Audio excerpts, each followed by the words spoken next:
All right, so we're gonna work on our pasta dish a little bit more. We're gonna take our lid off here and we are going to add a can of our tomato sauce. Now it's just tomato sauce, nothing fancy. We're not adding like pre-prepared spaghetti sauce or anything that's got like peppers and onions already in it. It's just straight tomatoes, because remember, we've got our peppers and onions that we did ourselves so that we can really control what goes into our sauce. I'm gonna go ahead and put 2 full cans in there. Remember, we did half of that package of turkey when we started. And we added a whole package of mushrooms, and we added all of our spices and our onions and our garlic, and we're gonna bring all that together.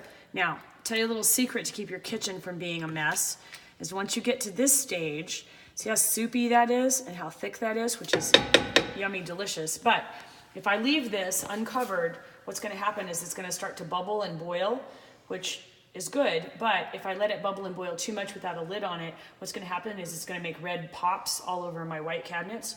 And since I'm a little bit of a neat freak, what I'm gonna do is I'm gonna turn that down kind of low, because we just want that flavor to come together now. And I'm gonna cover it and keep an eye on it. Okay, so now we gotta check our pasta, because remember, we don't want overdone pasta. So I'm gonna pull up a couple of pieces, and then I'm going to use a fork, and I'm gonna check the doneness. See how tender that is? That pasta is done and ready to go. So what I'm gonna do now is I'm going to bring up a scoopful of that and set it aside, and even if it cools off a little bit, it's okay. When I put the hot sauce on it, it's definitely going to warm it back up. So for the rest of this, I'm gonna go get a colander and I'm gonna drain this and I'm gonna rinse it with cool water so that we can stop the pasta from cooking, so that it remains at that nice doneness level and not overdone.